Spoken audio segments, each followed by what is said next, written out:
August 11th, 2025. This is HOA Today. HOA Today is brought to you by Zayuk. Zayuk is a smart property system company. We provide software and inspection services. So for HOAs, they have a set of prop tech suites that they need. In 2025, it's very common. You have collection systems, work order systems, delinquency systems, various other systems to manage property technology, to manage property.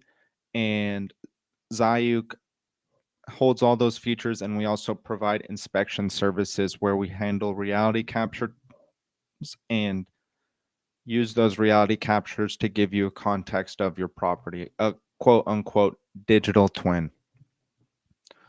And HOA, so that's brought to you by Zayuk, specialized for HOAs and condos.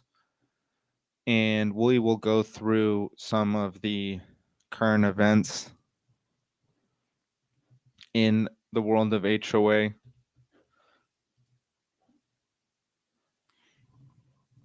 So HOA blocks critical home upgrade. This is from the cool down. Again, this was posted on Reddit, EV charging. We've spoken a couple times how Reddit is a place where people express their grievances with their HOA. There are some pretty crude named subreddits around it, and it's understandable. It's a very easy system to take advantage of. It's government, which is very, I don't know what to say. It's just tricky when you're dealing with people's governance, the way they must live, the way they must go about paying the fees towards the place they live. People are very sensitive about it. They don't understand it. I think last week we spoke about the importance of understanding the context of a few things when you purchase your HOA. The asset hygiene. Does the property have curb appeal? Do things look like they're getting maintained? Is it clean? And then you have financial hygiene, which is the state of the reserves okay? Does the property have a good financial history? How has the special assessments been? How are the assessments looking in the upcoming years? And 3, the governance. The governance that you live by is a huge deal. Often, and we're going to go through it here in this article, the governance of what you're obligated to and what you sign up for is not obvious when you sign up for an HOA. Zayuk, we do that by giving you governance features right at the forefront, and we're very likely going to be soon creating a new feature specifically for the transfer of the unit, where associations can create checklists to say, hey, the association must do this, this, this, this, this. It's a sort of checklist for you and your property to really to really be able to take a hold of and provide a platform to give your upcoming and potential home buyers the understanding of what they're buying into. Because a lot of these problems come from the fact that these are people's homes.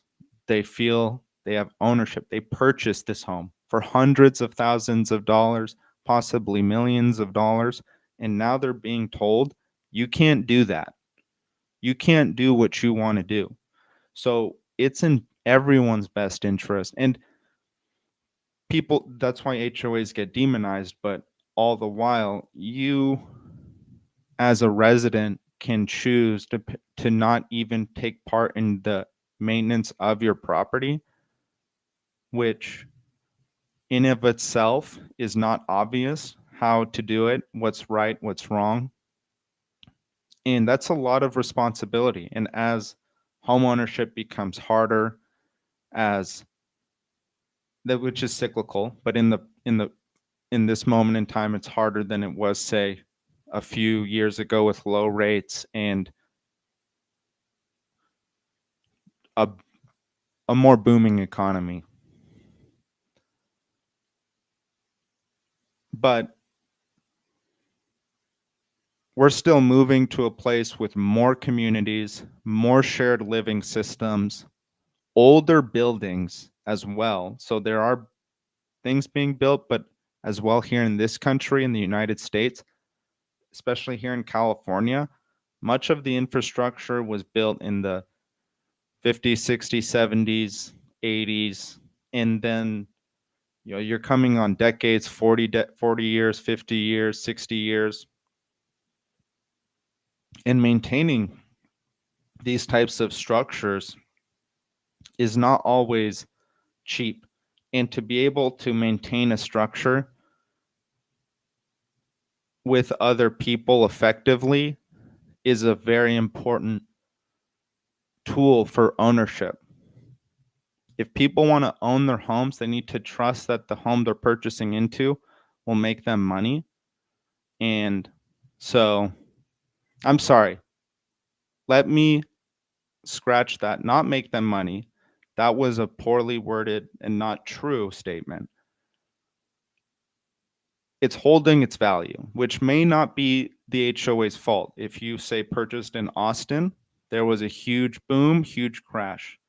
Your HOA, even if it's ran really well through governance, through work orders, through how it's managed, the collections, it's still going to fall victim to that. But relative to the other properties in your vicinity, relative to possibly if you have a homeowner who owns on other properties, who's referencing their other properties as comparisons, and you hear how yours is versus theirs, or if you speak with anyone really and speak about their relationship with their HOA and if they've had a assessment recently or not, or if there's been any governance issues or not.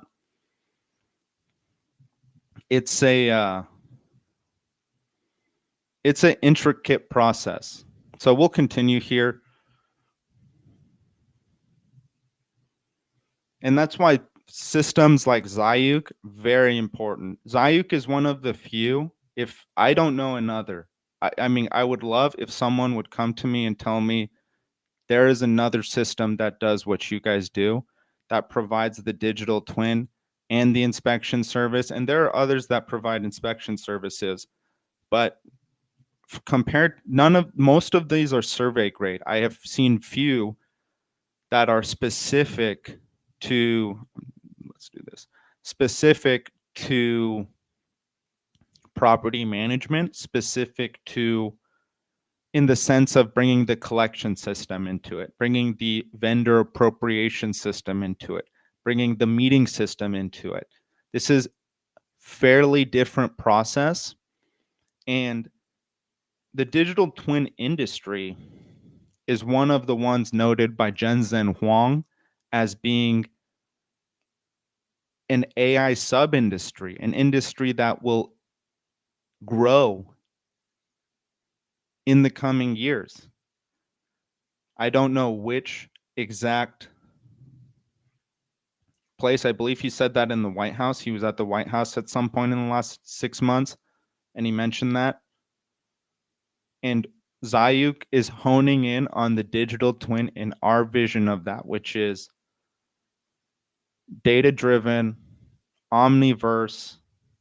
And when I say omniverse, let me explain. There's this idea of the metaverse. Many people have likely heard of it. Facebook changed their name from Facebook to Meta, and this was during the metaverse explosion. It's a great name, and even if people think they've kind of taken their eye off that ball, even if it's possibly slowed down in the process for AI, I can't imagine that they don't have some sort of connection and still looking at the metaverse. And whether or not that grows or not is not really what Zayuk is working towards. There's this technology that has been released by NVIDIA called Omniverse, and the basic proponents of it is a rendering of the real world. And that's where Zayuk brings our your collection system, your work order system to the real world, is using technologies like that that are able to process images and create a survey grade level 3D model for yourself, for your vendors, for the property, for the well-being of the property. It's a very powerful system. So let's move on.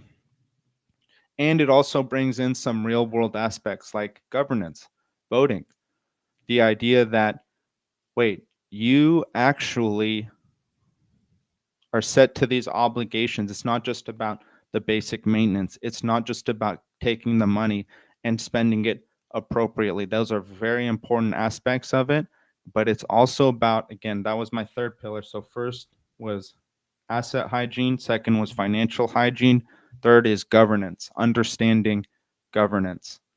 Very important. Most of what we talk about on this podcast are issues in terms of governance. Some of them are related to asset hygiene and finance hygiene, but most of the issues that we speak about on on HOA Today, sponsored by Zayuk, coverage of communities, is about governance issues. People have problems with the rules that they, unfortunately signed up for when they purchased a home in their HOA.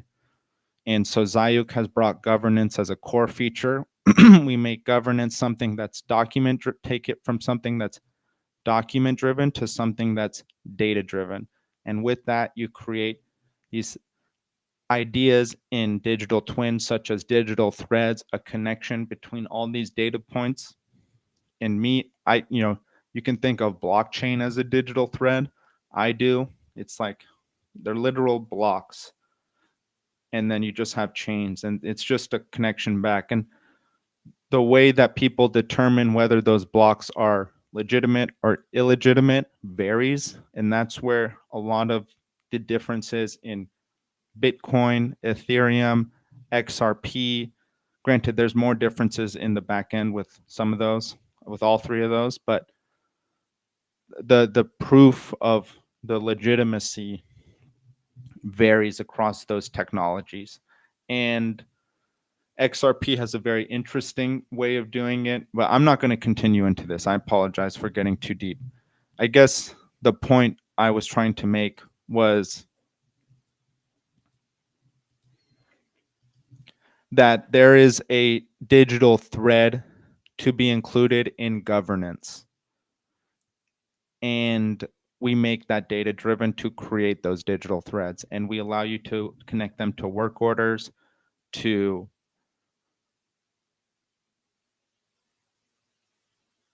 votes, to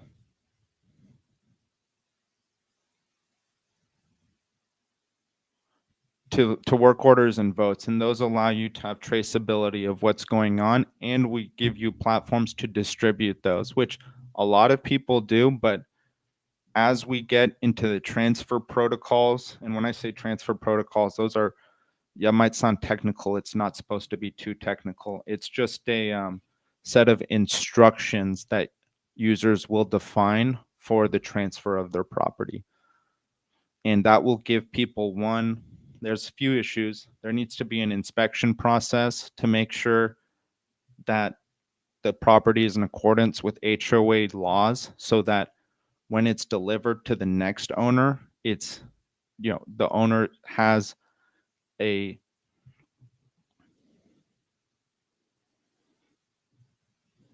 two code, and by I say two code, I mean two HOA code unit. And so anything that's done to that unit after that owner is given that is now their responsibility, and there's no liability possibly on the HOA or the previous homeowner. And so let's actually ask ChatGPT about that.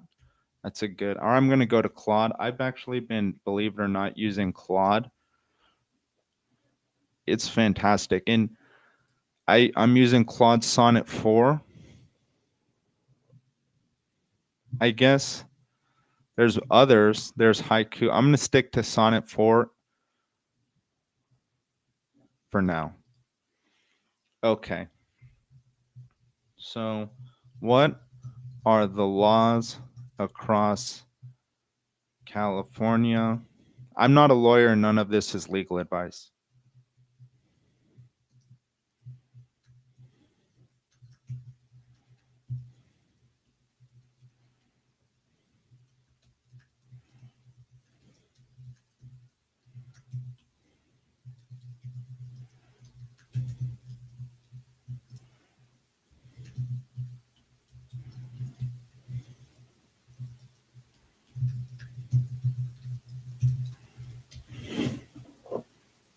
Give me one moment. Okay, we'll continue for now and get back to that. So, we were speaking about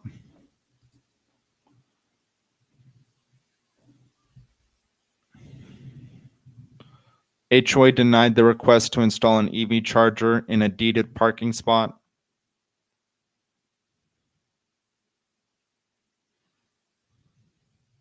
And cited other residents not having deeded parking spots in front of their units as the reason. That makes sense. This owner's unit is in front of their unit, or space is in front of their unit.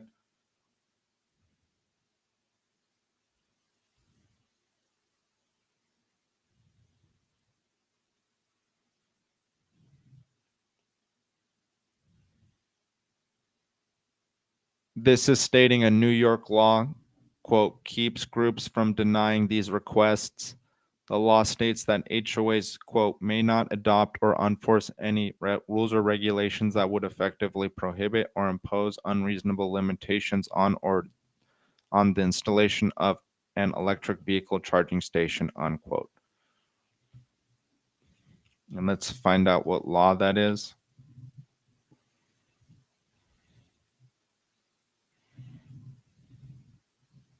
It's common. Solar panels are one common one.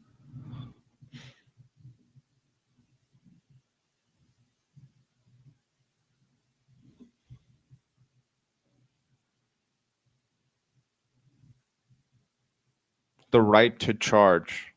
That's another law apparently related to EVs. EVs have really cooled down in the last year, 2 years, and it's not easy for an HOA to adopt them.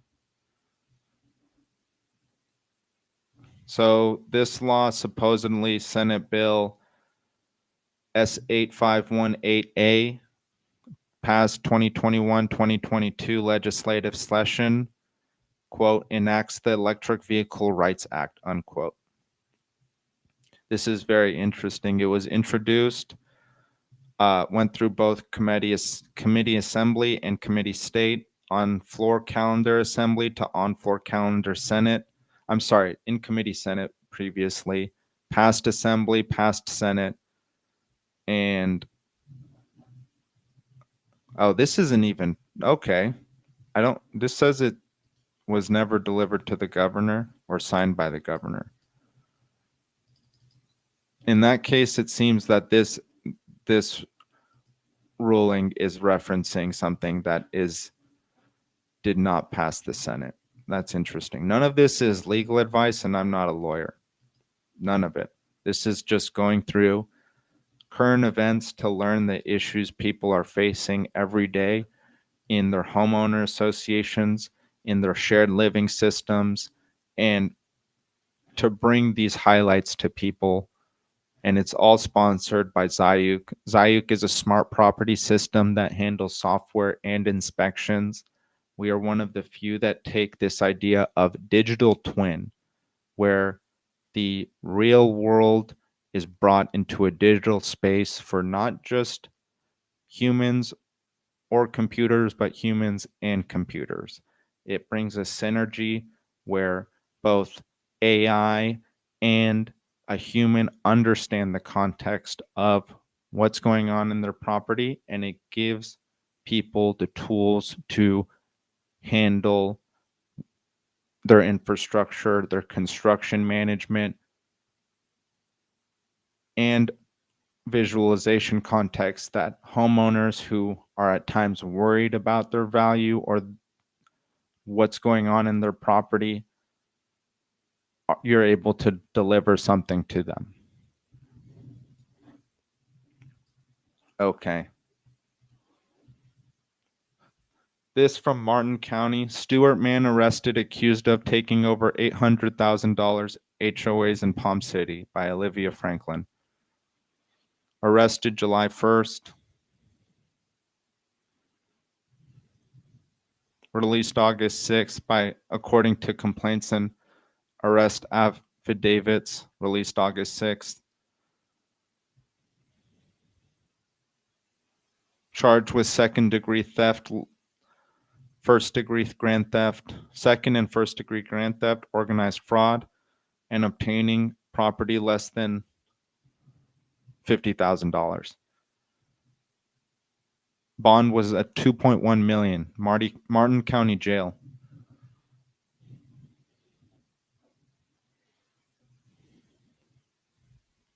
That's a lot of money. That's a lot. To be $800,000.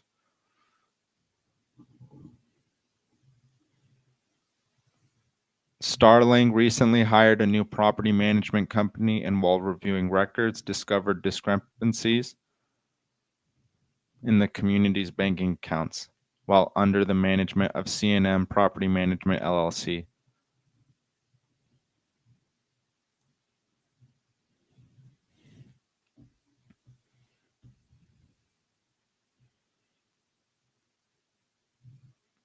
So the association is Starling Court. Large amounts of money seem to be deposited to C&M Property Bank account from Starling Court's bank account.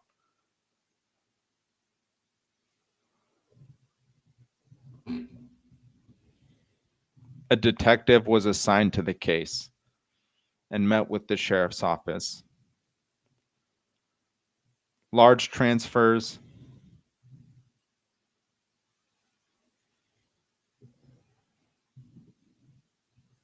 and it seems that the property manager themselves was the one transferring money from the bank account into their personal account.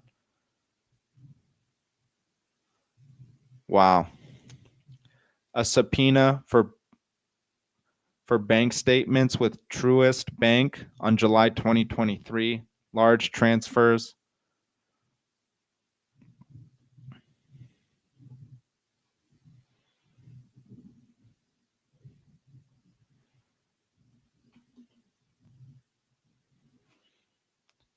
The detective talked to that man's father, who said that the property manager, oh no. The son ran the day-to-day operations, but the father was also on the business.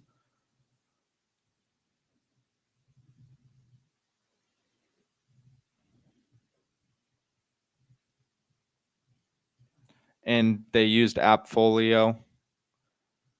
So I guess this is one thing to highlight about, if this is saying Appfolio is one thing is the association needs to hold its data. The property must hold its data. It can no longer be in a place to allow its information to go from place to place. This is the same thing with our health. I think when you get to different doctors and whatnot, sometimes your medical history is not aligned or in sync. You don't know where it is. But same with property. You need to get to a point where all of that data is in one place and you have people coming in and out and having a platform you trust. And when I say people coming in and out, I mean property managers or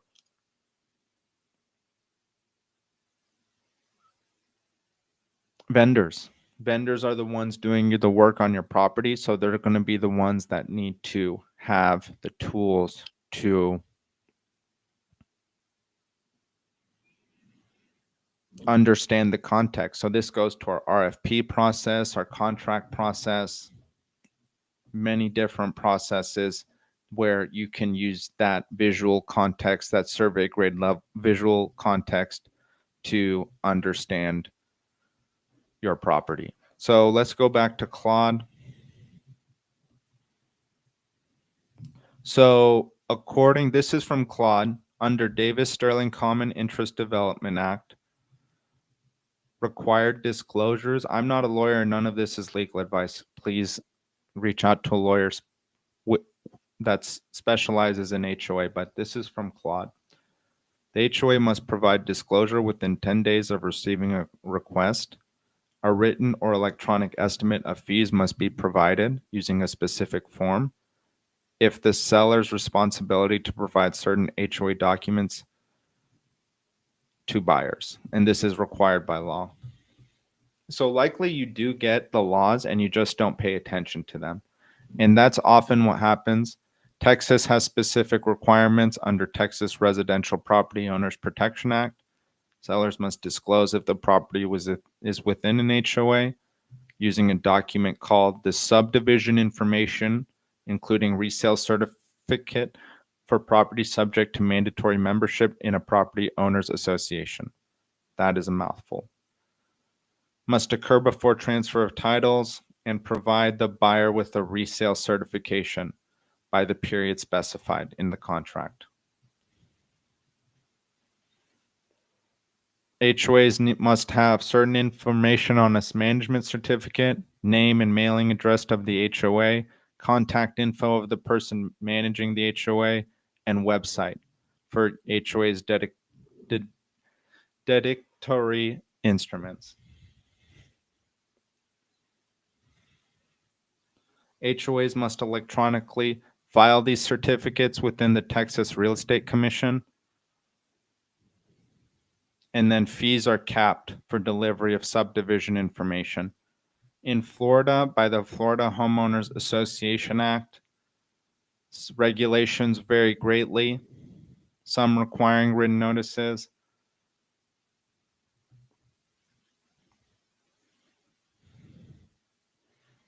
Fees. Transfer fee constitutes a single large intended defray expenses, $100 to $500. So it seems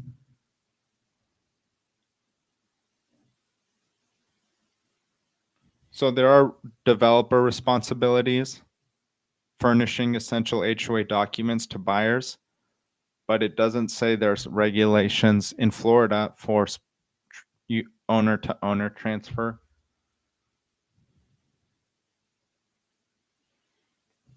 And the key differences, California has the most structured approach. Texas has fee caps and requires central filing with TREC. Florida varies more by individual HOA governing documents.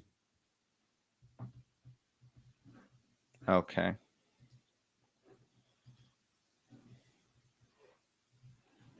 So we'll move on.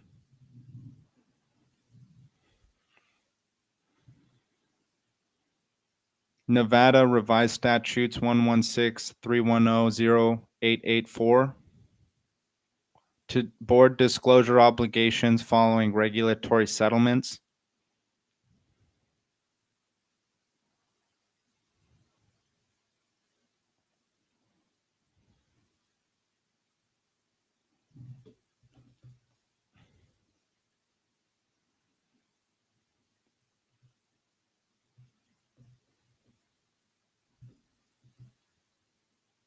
Okay, I'm going to continue on to the new current event.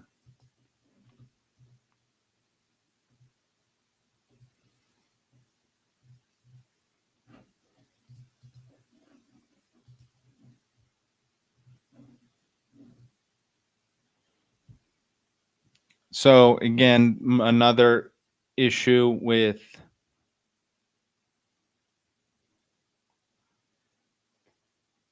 an HOA and some sort of climate change feature to redo a lawn.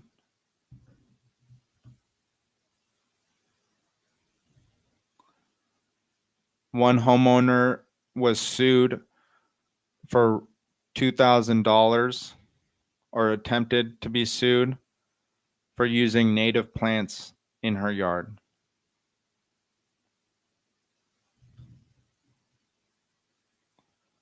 Wow, a new law in Texas this year will require HOAs to suspend green laws rules when residents are on mandatory drought watch. Colorado, Maryland, and several other states have passed bills in recent years that force HOAs to let residents allow more eco-friendly landscaping. One extreme case, Irena Green of Florida had to spend a week in jail in May after minor HOA. This is the issue that we spoke about for brown grass patches. So this is just speaking about that, but this isn't related to climate change. That's interesting, though, if Texas is passing a law. You don't know if that's true. This article is speaking about Florida and their condos being redeveloped. Likely, possibly, if some of these assessments are too large, and especially with the way the real estate market is going. So this is speaking about Florida law requires approval from 80% of owners to terminate a condo association, but just 5% can block it. Some require 100%. Biscayne 21, a Miami condo tower. Developer Two Roads spent $150 million to buy all but 10 of the 191 units and terminated the association and securing buyers for new luxury buildings. They were sued by remaining owners, and they won on appeal last year. Wow. And the rehearing was denied by Two Roads, the one Two Roads request did. Quote, Glenn Waldman, one of the attorneys representing the minority owners, said the ruling solidifies that everyone in the condo association's vote matters. Terminating a condo is a huge deal. It's likely happening in Florida much more than in other places because of the one, they had 2 or 3 years of pretty strict requirements that did not necessarily pan out to the real situation and had to be adjusted. And 2, they have many hurricanes along with aging infrastructure in a very vulnerable to tornado area. So you have wind, water, older buildings. It all comes at a huge cost.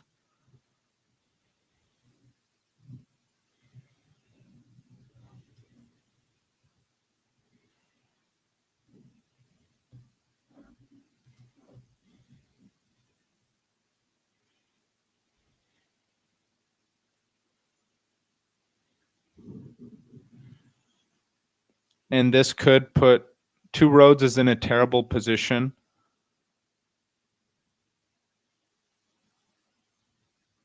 So they'll either have to put and this is from Waldman, they'll have to put the building back together or pay damages or resolutions. And managing partner and co-founder of Two Roads hopes Florida Supreme Court will take up the matter because it has statewide implications. That's huge. This article was written by Rebecca Leibson in the Tampa Bay.com. Yeah, I guess TampaBay.com.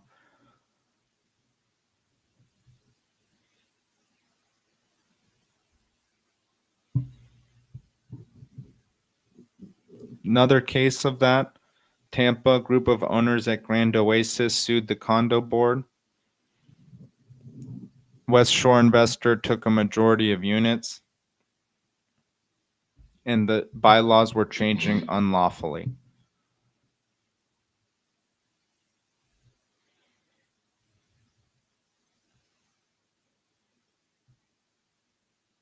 West Shore has numbers to force termination.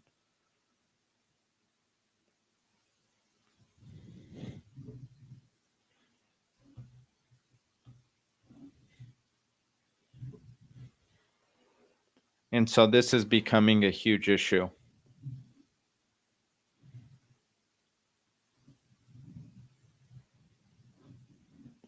What an interesting and kind of scary issue happening. Thank you, everyone. I'm going to end it here. This was brought to you by Zayuk Smart Property System.